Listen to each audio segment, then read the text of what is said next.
오늘 말씀은 사도행전 25장 1절로 12절까지 말씀을 통해서 가이사에게 호소하노라는 제목으로 은혜를 나누고자 합니다. 이제 25장 1절부터 지금 26장까지 연결이 되어져 있어요.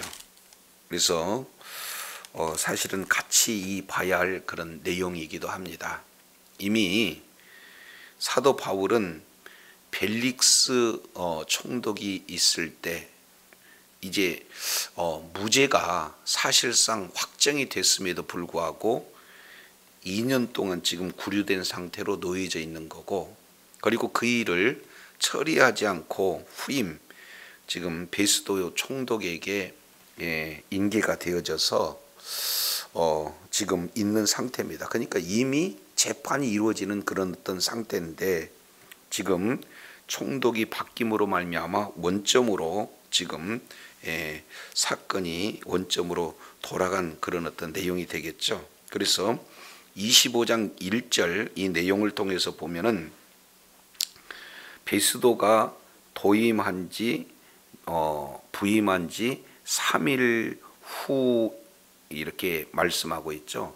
그러니까 지금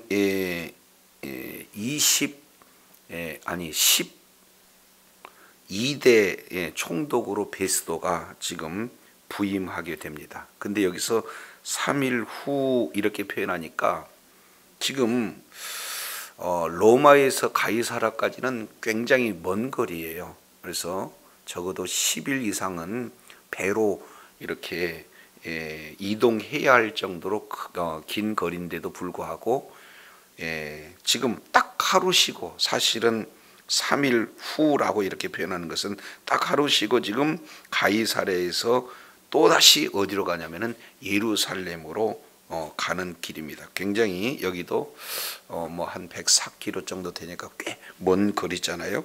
그래서 다시 또 먼 길을 이렇게 올라가는 그런 어떤 상황이에요. 그러니까 1절 정황으로 보면은 지금 후임자 베스도는 젊고 그리고 굉장히 성실한 총독이다, 이렇게 살펴볼 수가 있습니다. 반면 벨릭스는 굉장히 이렇게 아주 좀 늙고 그리고 탐욕적인 그런 자요, 포악스러운 그런 어떤 자다라는 것을 우리가 이미 살펴봤습니다. 자, 그래서 부임한 즉시 이제 종교의 중심지가 예루살렘이잖아요. 그리고 또 그곳은 바로 이스라엘의 수도이기도 하고요. 그래서 어떻게든지 그 유지들과 친분이 있어야 총독이 이제 총독으로서 모든 통치를 원활하게 진행하고 있기 때문에 지금 가장 먼저 들리는 장소가 예루살렘이었다, 지금 이렇게 봅니다. 물론 그 시대적 정황 속에서 살펴보면 지금 전임자 이 벨릭스라는 자는 로마에 유대인들이 청원해 가지고는 거기 로마에 가서 파면된 그런 어떤 정황도 고려가 되어진 거죠. 그래서 가장 먼저 지금 예루살렘에 올라갔다, 지금 이렇게 보고 있습니다. 자, 그런데 25장 2절 내용을 보니까 대제사장들과 그리고 유대인 중에 높은 사람들이 바울을 뭐했다? 고소했다. 이것은 고소라기보다는 재고소가 맞죠.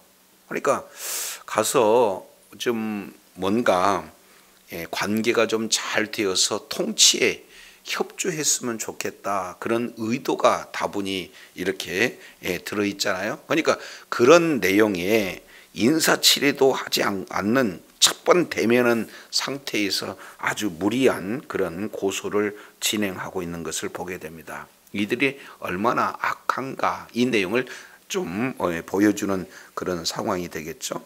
자, 그러면서 3절은 이렇게 표현해요. 3절. 자, 25장 3절. 베스도의 무엇으로? 호의로. 에서 원문 이 내용을 보면은 카리스 그래요. 이것은 선물, 거저주는 선물로, 베스도의 호의로 바울을 예루살렘으로 보내기로 뭐했다?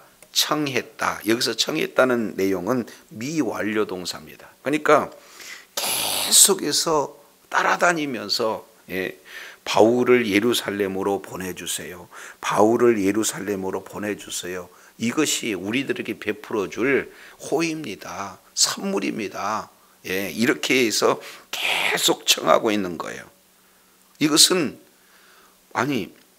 고소하는 것은 법대로 진행을 이렇게 하고 있는데 이것은 법을 완전히 무시한 상태예요. 그런데 왜 이렇게까지 진행을 할까? 목적이 나와 있죠. 그 뒤에 이유를 설명하고 있습니다. 이는 뭐라고 표현하고 있습니까? 길에 매복하였다가 그를 죽이고자 함이더라. 이렇게 표현하고 있습니다. 이게 놀라운 사실은 23장 우리가 지난 시간에 살펴본 내용 23장 16절 이 내용을 통해 13절 내용을 통해서 보면은 사도 바울을 죽이기 전엔 먹지도 않고 마시지도 않겠다고 아예 당을 지어 맹세한 그런 자가 40여 명 가까이 됐습니다. 이때는 지금 예루살렘 공회가 그들의 암살단을 용인한 그런 어떤 형태지만 아예 여기서는 직접 주체가 누구냐면은 바로 대제사장과 그런 높은 관료들이 그를 죽이고자 직접적으로 이렇게 진행하는 겁니다. 암살단을 묵인하는 2년 전 내용하고는 판이하게 지금 다른 내용이죠. 아예 직접 사도 바울을 죽일 계획을 가지고 있습니다. 그러니 2년 동안 그들은 머리 가운데 뭔만 생각했습니까? 사도 바울만 죽이려고 아예 그냥 아주 깊게 이렇게 생각하고 있는 그런 모습을 그대로 보여주고 있어요.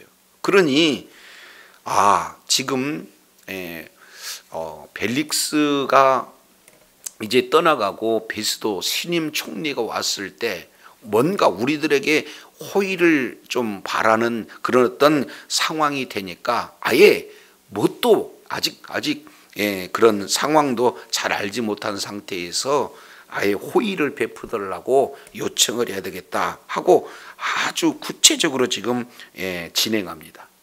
자, 요구를 지속적으로 하는데 잠깐 15절 먼저 보겠습니다. 25장 15절. 내가 예루살렘에 들렀을 때 지금 다시 이게 회상하고 있는 내용이에요. 자, 내가 예루살렘에 있을 때에 유대인의 대제사장들과 장로들이 그를 뭐 했다? 고소했다. 근데 그 다음에 정죄하기를 뭐 했다? 여기서 청했다는 것은 정죄라고 하는 것은 뭡니까?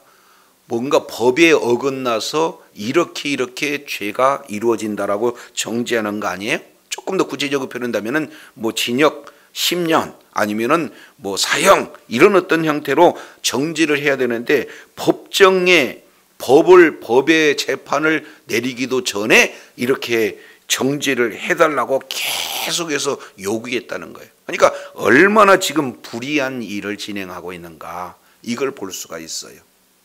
사도라네. 대제사장이 계속해서 백성들의 죄를 이제 제사를 통해서 하나님 앞에 모든 제사를 집례하는 자가 누굽니까? 대제사장 아니겠어요? 그런데 법도 아닌데 법을 이제 완전히 무시하고 재판도 하지 않고 사형질을 해달라고 이렇게 집요하게 요구하는 이런 어떤 내용은 아주 지금 얼마나 이게 불법적인 그런 어떤 일인가. 법을 아예 무시하고 있는 그런 어떤 내용이죠.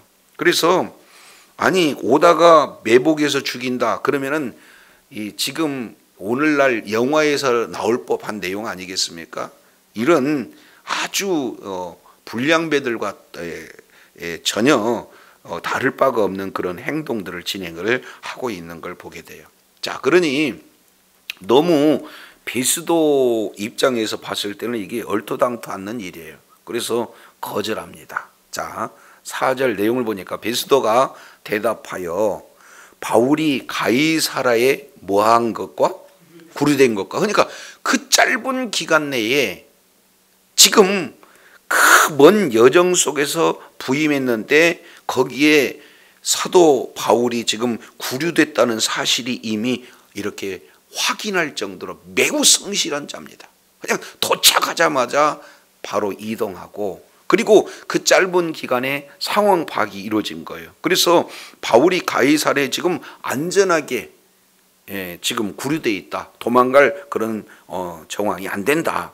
그리고 두 번째는 자기도 멀지 않아 뭐한다? 떠난다. 그러니까 계속해서 내가 가이사랴에서 지금 이런 업무를 보는데 지금 사실은 이런 순시차 예루살렘에 온 것뿐이고 곧 있으면 내려가야 된다. 왜 그러냐면 공식 일정 중에 하나가 또 주변에 있는 뭐 아그리빠 왕이 와서 인사 접견하는 그런 어떤 일정들도 있고, 그러니 계속 여기에서만 머무를 수가 없으니까 가이사랴에 있는 사도 바울을 예루살렘으로 다시 오게 한다는 건 이건 말이 안 된다. 그러니까 아주 정중하게 거절하죠. 그 뒤에 거절하는 내용을 이렇게 표현해요. 5절 내용을 보니까 또 이르되 너희 중에 유력한 자들이 나와 함께 내려가자. 그러니까 이것은 굉장한 이게 이를테면은 정중한 그리고 예의 바른 그런 어떤 내용. 내가 직접 너희들과 함께 이제 내려가 주겠다. 그래서 그 사람이 만일 옳지 않는 일을 했다 그렇게 생각하거든 그 정식적인 내용으로 고발을 해라. 죄가 있을 때만 고발해야지 죄가 없으면 고발해서는 안 되잖아요. 그래서 베스도가 잠깐 순시하면서 간파한 내용은 그들의 의도가 얼마나 악한지, 그들의 속셈이 어떤 내용인지 이것을 정확하게 지금 파악하고 있는 그런 내용이 됩니다. 그래서 이제는 법대로 하자. 법이 있어야 이 법이 있으면은 정식으로 고소해야 되지 않겠는가? 죄가 있으면은 고소해야 되지 않겠는가? 지금 이렇게 지금 표현을 하고 있는 거예요. 이것은 사실은 하나님께서 도우셨다 하는 그런 어떤 내용은 기록되고 있지 않지만 그 문맥 흐름 속으로 보면은 베스도가 이렇게 아주 원칙주의자고 매우 성실한 그런 자를 하나님께서 후임으로 보내셨다. 이것은 전적인 하나님의 은혜요. 하나님께서 보호해 주셨다라고밖에 우리가 생각할 수가 없습니다. 자, 그래서 베스로가요 또 뒤에 성실한 면모가 6절에도 그대로 드러납니다. 베스도가 그들 가운데 8일 혹은 10일을 지낸 후, 그러니까 본인이 생각할 때는 너무 많이 지체했다는 거예요. 그래서 8일 혹은 10일을 지낸 후에 가이사라로 내려가서, 자, 언제 재판 자리에 앉습니까? 이튿날 그냥 내려가자마자 또 쉬지 않고 뭐예요? 재판을 진행하는 거예요. 자, 그러면은 전임자를 보세요. 2년을 지내면서 혹시 이제 돈을 받을까 바라는 이런 내용으로 질질 2년 동안 끌었는데 그 후임자 지금 베스도는 어떻습니까? 이틀 만에 신속하게 지금 처리하고 있는 거예요. 그러니 지금 전임자와 지금 신임 총독 베스도의 그런 어떤 처리 내용은 너무나 극명한 대조를 이루고 있는 것을 보게 됩니다. 이게 아무 일도 아닌데, 자, 그래서 바로 내려가자마자 이제 재판을 진행하고 있는 그런 내용입니다. 그래서 재판 과정은 그 이전과 사실은 동일한 내용이죠. 7절 보겠습니다. 그가 나오매 예루살렘에서 내려온 유대인들이 둘러서서 여러 가지 중대한 사건으로 고발하되, 이렇게 얘기했습니다. 자, 그런데 능히 뭐는 되지 못했다? 그러면 증거가 없어요. 그러니 그들이 할 수 있는 내용은 뭡니까? 위협뿐이 없지 않습니까? 그래서 바울이 내려오니까 아예 그냥 바울 주변으로 뭐예요? 삥 둘렀습니다. 굉장히 지금 위압적인 그런 어떤 태도를 얘기하는 것은 속셈이 딱 드러나죠. 사실은 고소는 했는데 뭐가 없습니까? 증거가 없어요. 그러니까 위압적인 그런 내용으로 만회하고자 하는 그런 어떤 내용이죠. 자, 그랬을 때 바울이 고소한 거에 대해서 자기 자신을 변호합니다. 자, 우리가 24장 내용에서 크게 핵심 세 가지를 살펴봤습니다. 더돌로의 고소, 그리고 사도 바울의 변론, 그리고 이어서 추가적인 그런 결정에 따르고 복음이 증거되는 그런 내용이잖아요. 똑같은 패턴이에요. 지금 유대인들은 고소하고 8절에 사도 바울은 뭐 합니까? 변호하고 있는 거예요. 그러니까 적극적으로 여기서도 변호하는데 자세한 것은 24장에 나와 있고 여기서는 핵심적으로만 진행되는데 세 가지로 지금 표현을 하고 있습니다. 8절 내용을 통해서 보니까 바울이 변호했습니다. 변명입니다. 이르되, 여기 변명하다 이 내용도 현재 분사예요. 계속해서 적극적으로 지금 변명하고 있는 내용입니다. 유대인의 율법 어기지 않았습니다.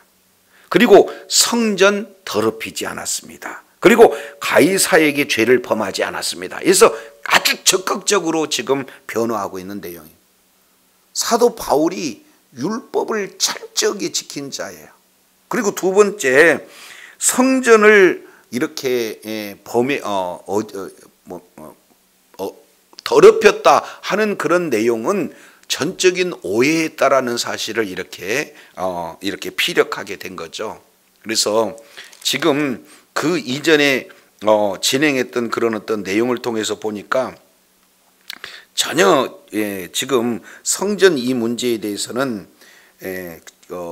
우리가 성전에서 결례를 해면했지 이 어지럽힌 일이 없다. 증인도 없다. 증인도 많지만 그들이 성전을 어지럽혔다는 증거 자체가 없다. 이것을 적극적으로 지금 피력한 겁니다. 그리고 예수님이 유대인의 왕이다, 이런 어떤 빌미를 해서 예수님이 부활하시는 그런 내용으로 아예 가이사 외에 이제 또 다른 유대 왕이 생겼다, 이렇게 지금 정치적인 그런 내용으로 몰고 가는데 전혀 지금 그렇지 않았다는 것을 지금 반역하지 않았다는 것을 적극적으로 사도 바울이 피력하고 있습니다. 변호하고 있습니다. 자, 그런데 이제 올라간 지 한 열흘 정도 되니까 베스도가 그 상황 파악이 이미 끝난 거잖아요. 아, 이들이 어떤 내용인가 이렇게 봤더니 이것은 뭔가 로마에 뭘 이게 이렇게 반역한다든지 그런 실정법을 어긴 것이 없다는 것을 바로 압니다. 이것은 모든 것이 다 종교에 관련된 내용이지 이게 특별히 이 죄를 지을 만한 내용이 없는 거예요. 그러면 종교 부분에 대해서는 예루살렘 그리고 거기에 있는 공회에서 하는 것이 옳지 않겠는가? 전후 사정을 모르니까.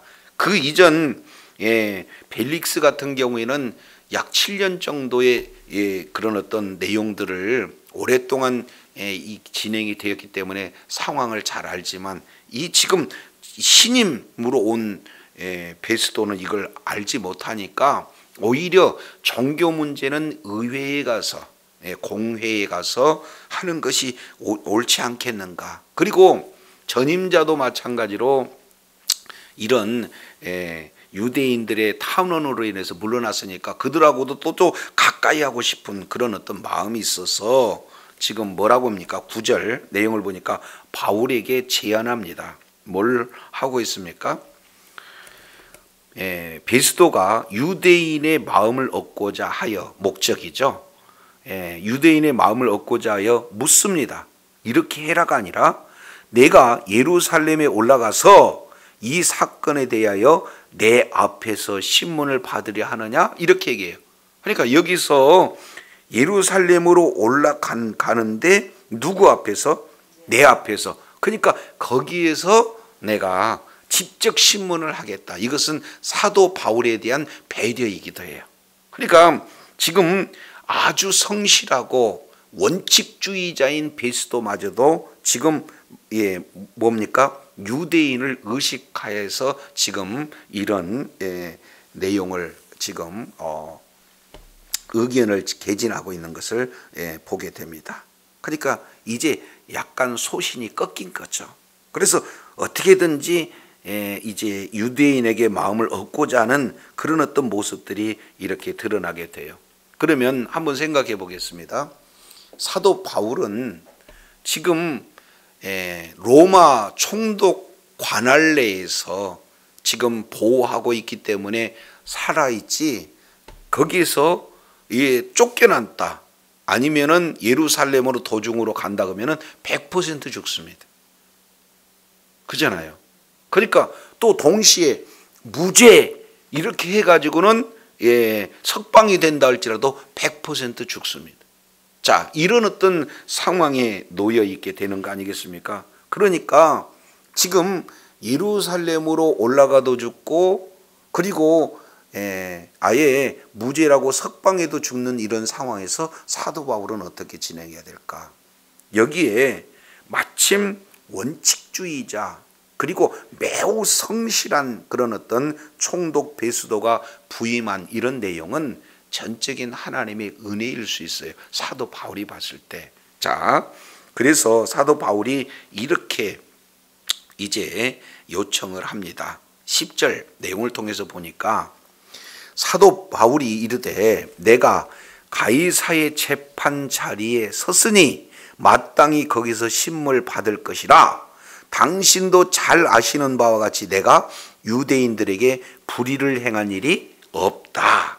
그러니까 유대인들에게 불의를 행한 일이 없다. 두 가지를 요청해요. 첫 번째, 내가 가이사의 재판 자리 앞에 섰다. 나는 로마인이기 때문에 로마인은 최종적으로 가이사 앞에서 재판을 받을 수 있는 권리가 있다. 그러니 내가 마땅히 거기서 신문을 받을 것이다. 지금 이렇게 얘기하고, 두 번째는 유대인들에게 내가 전혀 지금 법에 저촉된 그런 어떤 내용이 없다. 나는 무죄다. 그래서 정확한 의사를 이렇게 밝히고 있는 거죠. 그러면서 두 가지 경우를 이렇게 얘기합니다. 만일 내가 불의를 행했다. 그러면 불의를 행했다면 11절 하반절 내용을 보니까 뭐라고 했습니까? 죽기를 사용하지 않을 것이다. 그리고 내가 만일 이 사람들이 나를 고발한 것이나 다 사실이 아니면 아무도 나를 그들에게 내줄 수가 없다. 내가 누구에게 상소한다? 가이사에게 상소한다. 이렇게 지금 말씀을 하고 있습니다. 여기서 이제 우리가 한 가지 생각해 볼 수 있는 그런 어떤 내용은, 자, 사도 바울이에요. 나는 유대인들에게 불의를 행했다, 행하지 않았다?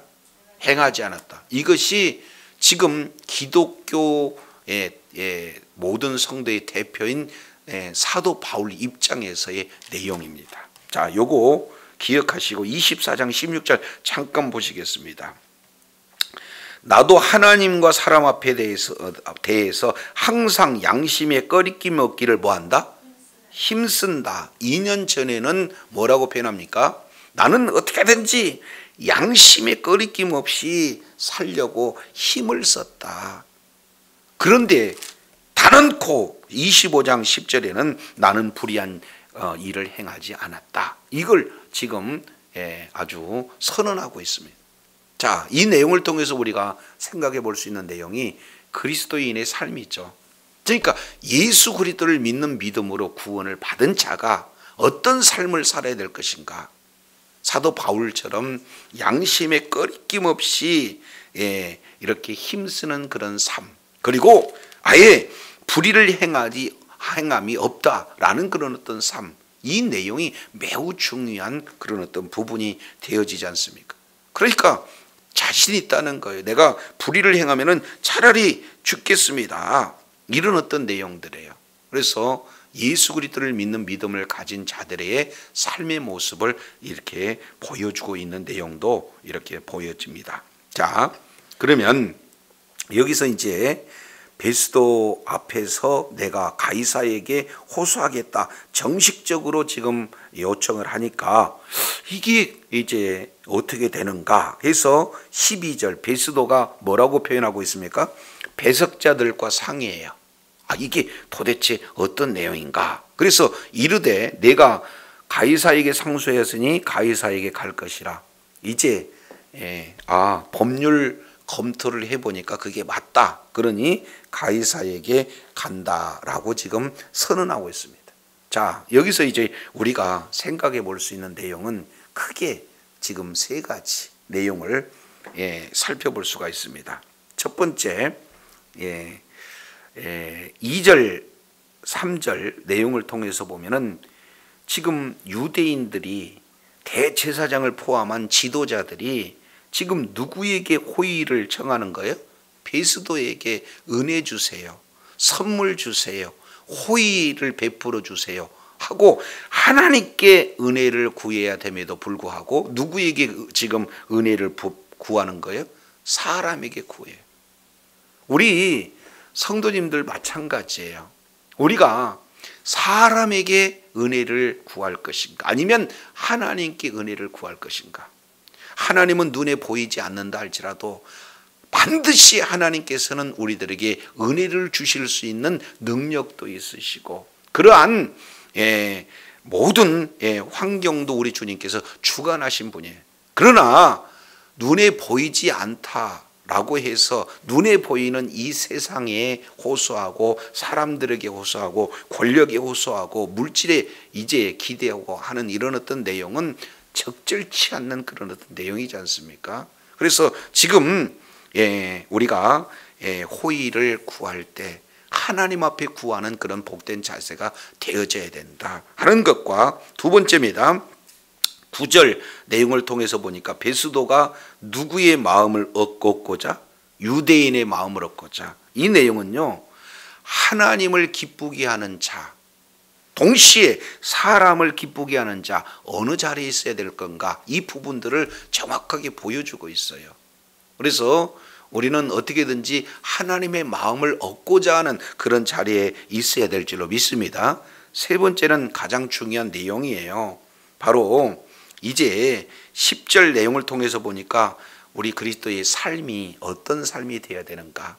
이제 예수 그리스도를 믿는 믿음을 가진 자들은 어떻게든지 양심에 꺼리끼지 않는 그런 어떤 삶을 살려고 애쓰고 힘쓰는 삶도 중요하고, 이렇게 나는 불의를 행하지 않았습니다 하고 삶이 매우 중요한 그런 어떤 내용이에요. 그런데 이 세 모든 내용의 종합적인 부분이 바로 11절 하반절 내용이 됩니다. 내가 누구에게 호소한다? 가이사에게 호소한다. 이 내용이 어떤 의미냐, 이 부분들을 우리가 살펴볼 수가 있어요. 자, 잠시 종합해서 말씀을 드린다면, 자, 사도 바울은 여기서 무죄, 분명히 자기 자신이 무죄를 주장하고 있잖아요. 그래서 지금 베스도가 무죄라고 선언했을 때 나오게 되면 어떻게 됩니까? 죽어요. 그리고 또 이 베스도의 그런 이런 어떤 약간 비열해진 그런 어떤 마음, 이런 내용대로 내가 예루살렘으로 옮겨가겠습니다라고 그 베스도의 요구에 응하게 되면 또 어떻게 됩니까? 자객단, 암살단에 의해서 또 뭐예요? 죽어요. 그러니까 사도 바울이 살 수 있는 그 내용은 어디가 있습니까?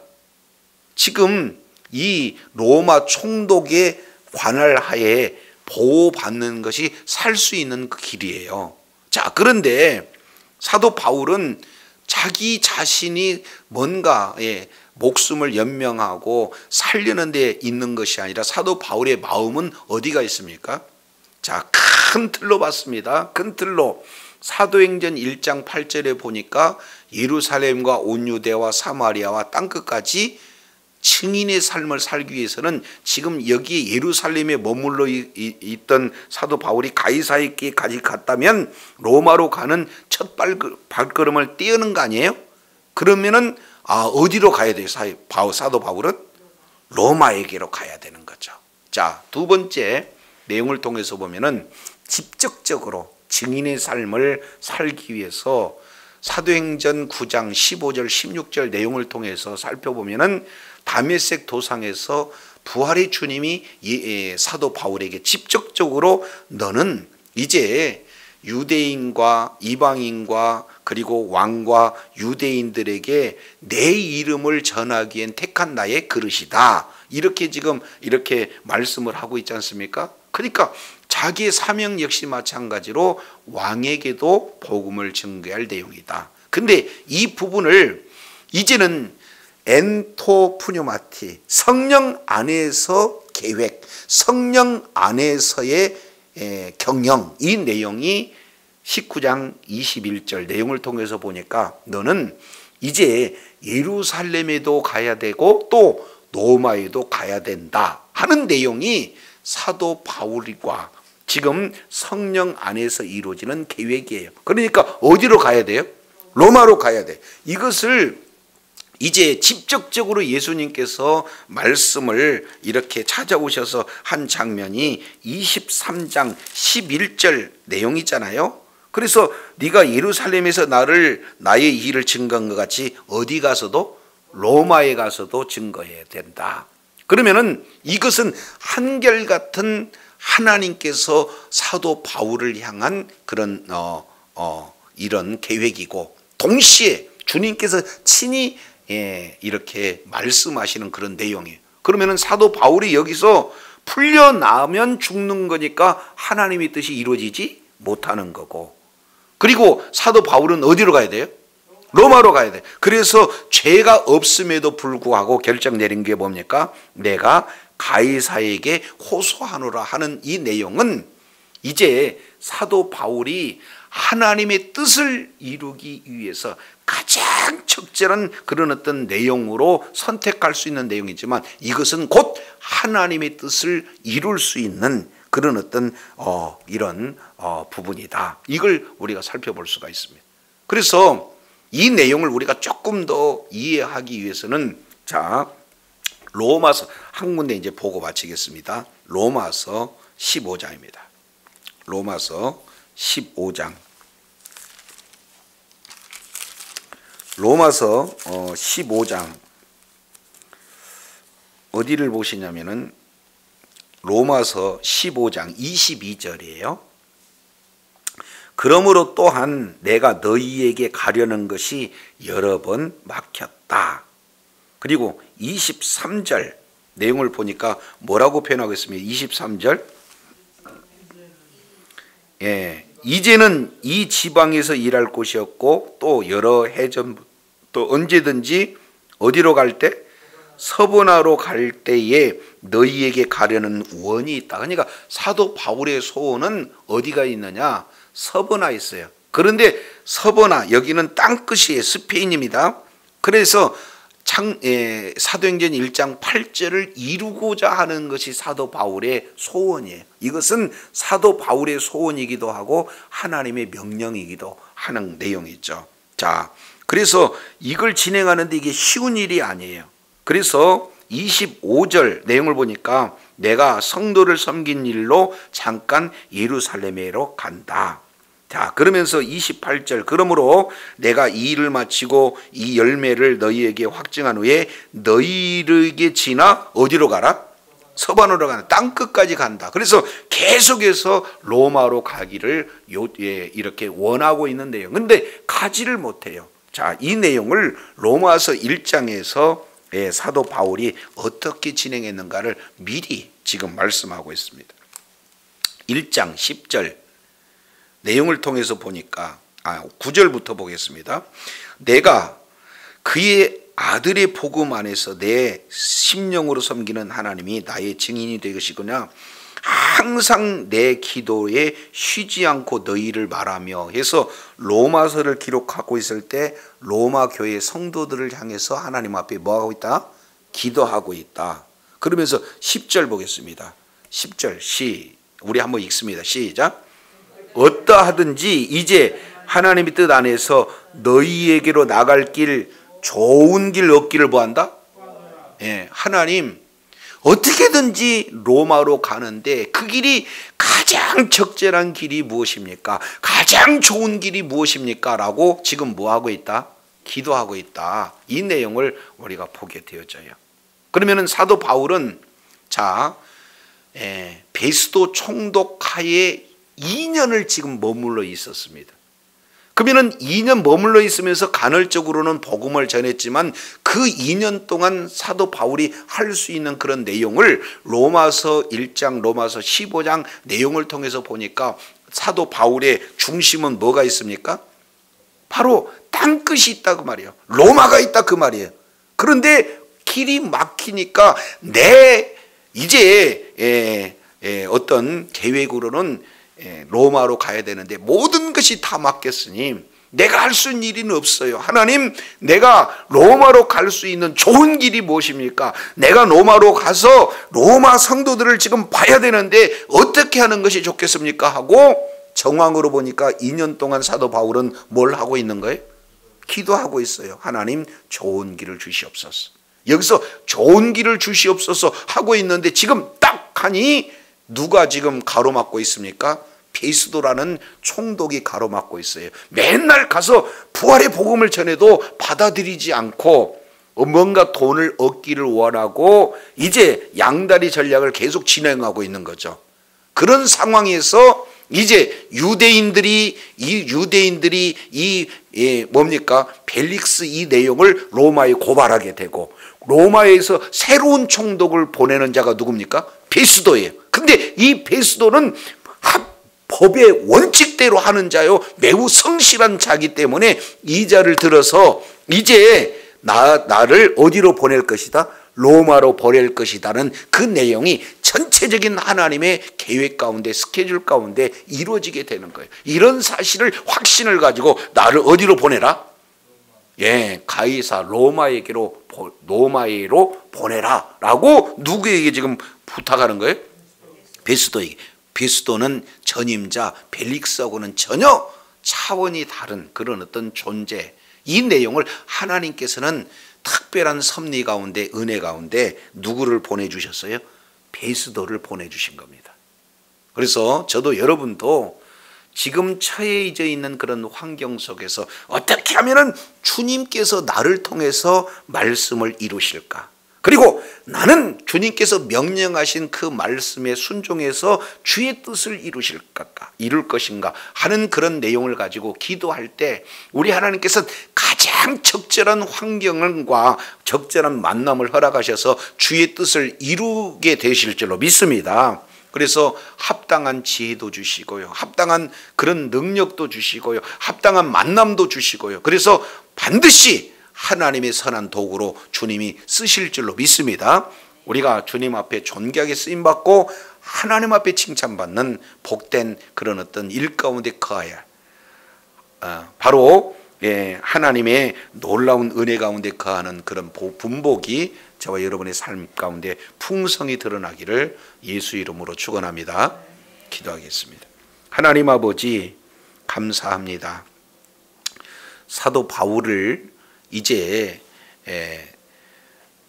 재차 고소하고 있는 그런 정황 속에서 나는 가이사에게로 이제 가야 되겠다 호소하는 그런 내용 속에서 이제 우리가 살펴본 그런 내용은 하나님께서 사도 바울을 통해서 이루고자 하시는 그런 계획이 로마로 가서 왕에게도 복음을 이렇게 전해야 된다 하는 내용이 포함되어 있고, 동시에 사도 바울의 소원 역시 마찬가지로 로마를 거쳐서 땅끝까지 가 하나님의 명령에 순종하고 하나님의 뜻을 이루며 하나님의 나라가 확장되는 이제 끝까지 의로운 병기로 쓰임받는 소원이 바로 사도 바울 중심 가운데 있습니다. 이제 이런 내용이 다 합력하여 선을 이룰 수 있도록 하나님께서 섭리 가운데 이제는 전임자 벨릭스를 이제 신임 총독 베스토로 이렇게 교체하는 섭리 가운데 그 일을 실질적으로 이룰 수 있는 그런 내용이 오늘 환경 가운데 만남 가운데 이루어지는 내용들을 살펴볼 수 있도록 은혜 베풀어 주셨사온즉 이제 사도 바울처럼 하나님의 말씀이 삶의 현장 속에 이루어져 주의 뜻을 이루고 주님 나라 확장하는 일에 우리가 존귀하게 쓰임받고자 할 때에 우리 하나님께서는 환경을 여시고 복된 만남을 허락하여 주셔서 주의 뜻을 이루는 선한 도구로 쓰신다는 확고한 그런 믿는 믿음 가운데 거하여 늘 하나님 앞에 끝까지 의로운 병기로 쓰임받는 주의 사랑하는 자녀들 다 되게 하여 주시옵소서. 우리 구주 예수님 이름으로 기도드립니다. 아멘.